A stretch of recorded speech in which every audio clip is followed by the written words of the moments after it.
ซิ่งกับป้าจ้าบ้านเอื้อได้พิจดอกใหญ่เห็นบ่ก็แก่โอ้ยเดี๋ยวขวาเด้อเฮ้ยจะพาไปครับเพื่อนพระเจ้าติดตามมาเห็นจะจอดเกิดด้วยคือมาเห็นพระเอื้อกำก้นแล้วที่หลงทางจอดกันเอายังมากบ่ฮอดกินเข้ามาแล้วทางไหนทางที่บอกคนบอกเขาจะบอกคือทางเลยบอกจะบอกดีๆนะเดียวน้ำมันรถมาลายตายรถบอกปิดทางก็จะพาไปจอดถิ่นแค่นั้นแหละป้าขังแรกที่ได้มา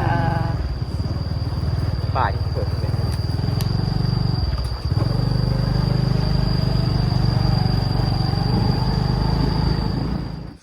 สบายดีจ้าพี่น้องสบายดีสุขุสุคนนะสวัสดีอยู่ป่าพี่น้องมาหาเห็ดอีกแล้วจ้าตัวคนบ้านไก่มาหาเห็ด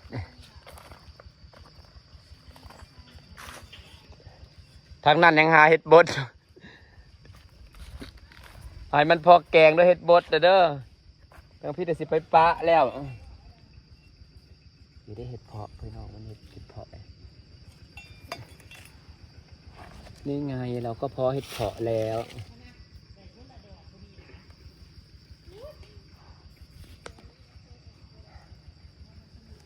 ยังดอกน้อยอยู่นะเห็ดเพาะนะพี่น้องนี่ยังดอกน้อยเห็ดพักก็ออก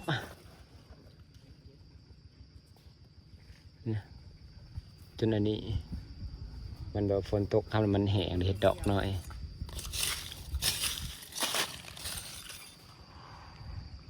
พ่อเห็ดยังจ้า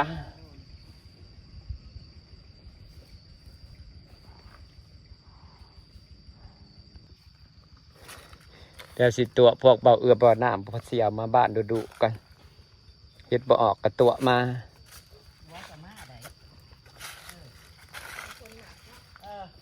ของแนวเกี่ยส่งไปว่าพอเห็ด2 หมู่ 3 หมู่เราไม่ได้ดอกงามมันถ่ายหูไปงามเดี๋ยวตัวชุ่มข่อยมากข่อยก็ซื้อข้าวไม่บ่ได้เฮ็ดกะเนาะ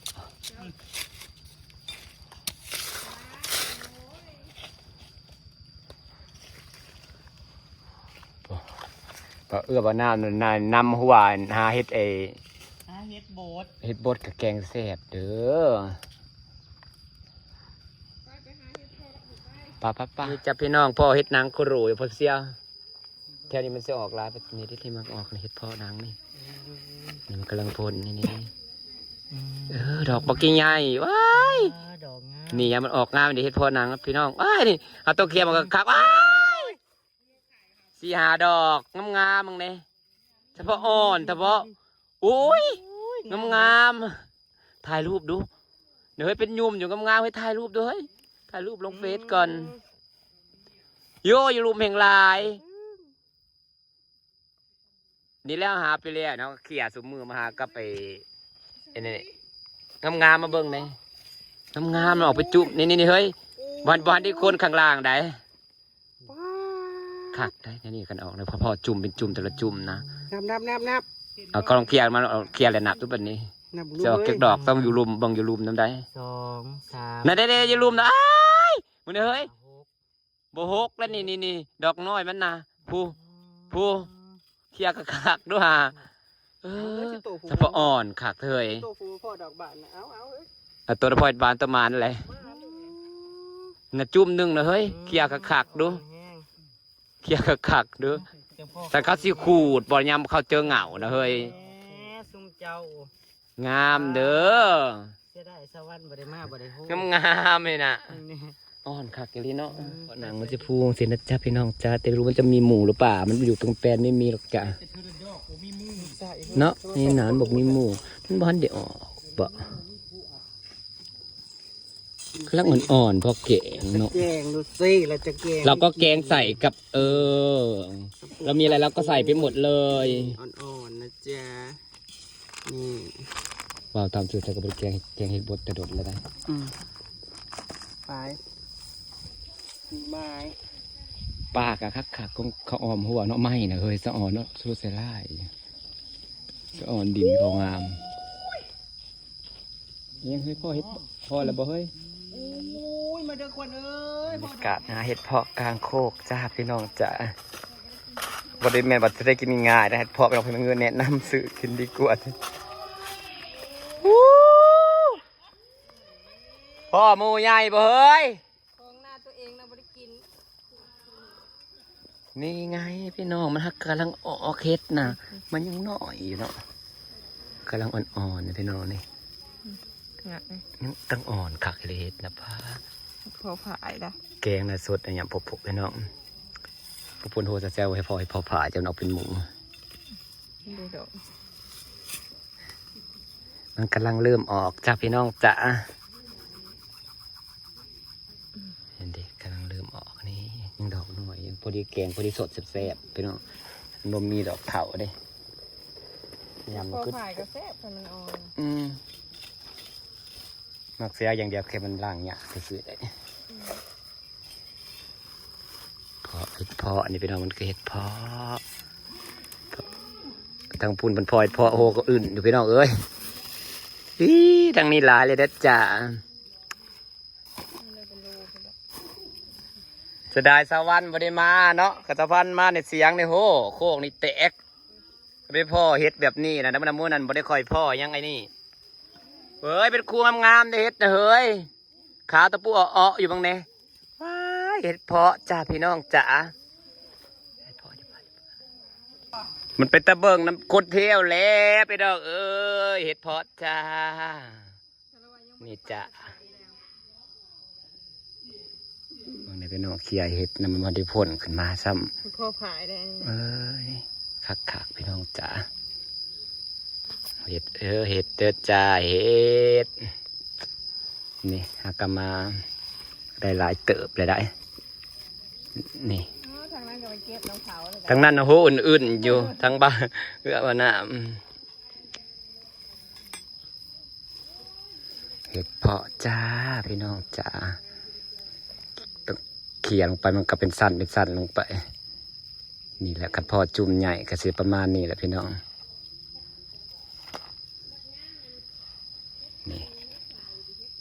นี่จ้าพอแกงเลยจ้าเสือน้อยมันก็โอ้มึงเนี่ยไปส่งตายแล้วก็เสือน้อยขาววันนั้นมันงามหน้าเด้อตรงตัวหายเด้อ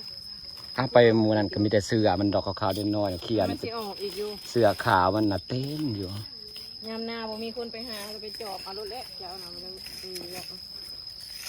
ถ้าฝนตกแห้งนั่นคือขาวอยู่จัก จากแม่ดูโหดอื่นเด้พ่อเลขบ่ขูดหาเลขบ่เอ้ยหายพ่อได้สำขูดหาเลขนะจ๊ะอยู่บ่อยู่กับพักกันมาหาหนังขูดขี้ดินเล่นแถวนี้แล้วปีเรียนมาหาซื้อมือได้มือละตาไก่แต่งมันม่วนได้มันก็หากันเริ่มออกเฮ้ย มันจะกระลืดไปต้องกินตัดน้องตา ฮะ ตาบ่ น้องตาน้องตีบ่ได้มาบ่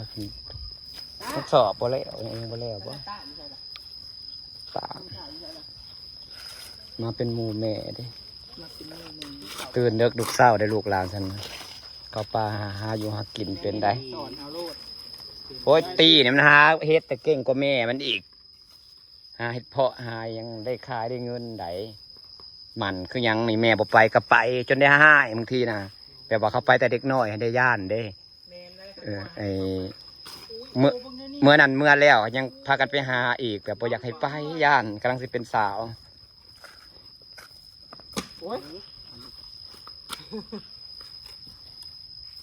พอได้ก็มือนั่นอยู่นะเฮ้ยเสียดายสวรรค์ไม่ได้มากีดแม่นป่านเนาะอันนี้เบิดเลิกนี่มันฮักก็เริ่มออกนึงว่าสิพามาเห็ดปวกสุดท้ายมาเห็ดเพาะพี่น้องเอ้ยเห็ดปวกมันยังออกหยวกซื่อๆเพาะนี่แหละขักแกงใส่กระเพ็ดบดมือหนังก็ยังยอมยังเกรงใจกับสีสดบัดใดก็ได้ เอาบ่ เห็ดพอบาเห็ดพอกาวดีได้เขาสอมตลอดแต่ว่าเป็นทางคนสินค้าราคาวันในขี่ไปแป๊บเดียวเฮ้ยมาเบิ่งเลยเฮ้ยบ่ได้เห็นดอกต้องมาเบิ่งก่อนนี่มาเบิ่งอันเซียนเขาพาหานี่เป็นภาษาย่างหลอกเขานี่บ่ได้มีดอกบ่ได้เห็นดอกอย่าเบ้าเคลียร์อย่าเบ้าเคลียร์เพิ่นเขาต้องเบิ่งแบบนี้ค่ะสายตาต้องดีนะคะนี่จ้าไม่ต้องให้รอดูดอกนะคะ ดูคันคูมันเอานี่จ้านี่จ้าคันบ่เบิ่งคักนี่ก็บ่เห็นนะจ้าปะดินเปียกแตก เก็บเห็ดเฮ้ยมาทวงเห็นพอ เฮ้ยได้จุ่มหนึ่งพอแกงไปเด้อเฮ้ยตาบดีก็บ่เห็นเด้อพี่น้องจ๋าจะย่างรวบๆไปกับพ่อนะจ้ามันแตกเขิบคือดินเปียกว้ายอ่อนคักเถอะเด้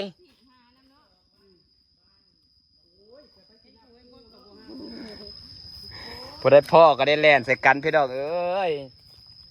ทอดมือหวยออกพักกันมานั่งขูดจีดินขูดบดโคกแต่ยังบ่พ่อตัวเลขอยู่เฮ้ยได้ตัวใดพออยากซื้อเลขก็ซื้อมันเกิดเขาเด้อมันหมักออกสุปี02061990หรือว่า2533จ้ะ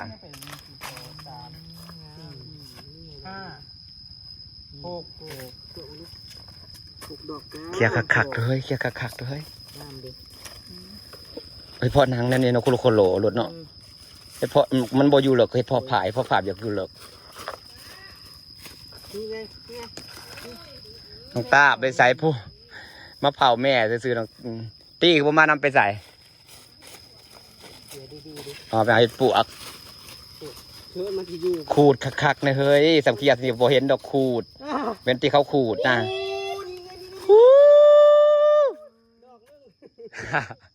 ว่ากระลายเติบอยู่เด้อจะเต็มกรอบมาเห็ดหรือมาหาอย่างนี้นะลูกชายคอยมาเผาแม่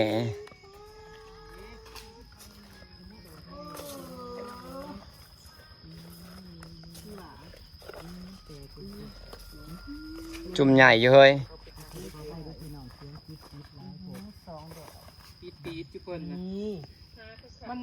ตาพอเห็ดเพาะเลยจ้านี่จะเป็นน้องจ้าดอกงามมึงเลยนี่เคลียร์มึงแล้วงามมึงเนี่ยพี่น้องว่าได้จักดอกนี่เก็บตาได้จักดอกเก็บจ้า1 2 3 4 5จะพูดนั้นมีบ่เบิ่งดูจะมีบ่จักเคลียร์คักดูเคลียร์เบิ่งจะมีอยู่พื้นบ่จะอย่ามันซ่อนเกินเปิดละจ้าเดี๋ยวใส่เบยมึงดูนี่เห็ดเพาะเป็นตาสวยๆนะคะโคกแตกพี่น้องม่วนก็มือก่อนมาเห็ดมือนี่จะได้สวรรค์บ่ได้มาเพราะว่ามาหาโคกใหญ่เด้ขนาดฮักก็เริ่มออกยังดอกน้อยอยู่ได้ยังม่วนนะพอละพักกันโฮ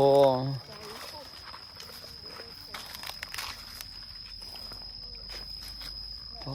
และพากันโฮโทรศัพท์เพิ่นกระเสียบแบตค่ากายังแบตบอกมันเข่าซาแบตจากบนละ13%นึงมันโทรศัพท์มันเก่าเลยก็ทำมาหาก็จะได้กระยุยฮอดเดือน10ตัวจ้าสิตาซื้อไอโฟน18อย่างเดียวก็คอมมาหากินนี่ยังบ่อยากซื้อนะคะตอนนี้ค่ะเก็บเงินถอนเงินกันถ้าแบตถ้าได้เสียบค่าแล้วแบตมันอยากตัวนี้เนี่ยถ้าก็บ่อยากเปลี่ยนก่อนแบตเป็นแบตปลอมดิแบตมันเหลือ60%ตอนนี้แล้วเปลี่ยนแล้วไม่ได้ของปลอมเห็นกระเพซ้ำทนไปก่อนบุกเบือนไปก่อนจะ5 เดือนจ้าเฮ้ยมื้อนี้เขาคือจะบ่ได้สดเฮ็ดแต่แนมบางหน้ากันคือมื้อนั้นเนาะไปที่สดก็แนมบางหน้ากันเกรงใจมันหน่อย มื้อนี้คือสิอิ่มอยู่แล้วเนาะสะเฮ็ดบดไปนำมื้อนั้นเราสิสดบ่ได้กระแนมหน้าหมู่เกรงใจกันหักแซ่บไปเนาะหักกินมันหักกระแซ่บได้พูดบ่วง2 บ่วงกระแซ่บเลยใช่ไหมบ่มื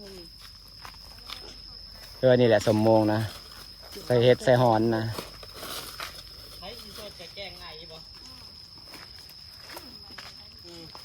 มื้อนั้นน่ะสิไปที่สดก็ยังแนมหน้าอยู่เกรงใจกัน ต้องกินบ่ เอาไปใส่แกงเฮ็ด ต้นยังนะ แซ่บกว่าใบผักติ้วใดสายตัวกันให้ตื่นเต้นกับมันเงียบกับตัวกันตื่นเต้นน้ำเฮ้ย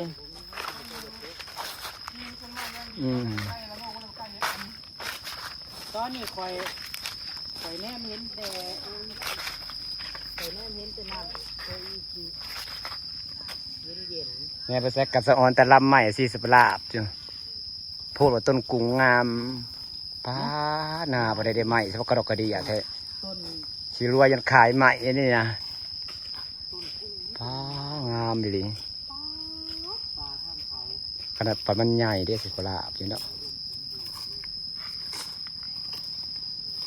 พี่น้องค่ะเสร็จพอก็ได้ลาแล้วค่ะสิฝากบรรยากาศไว้สักนิดนะคะ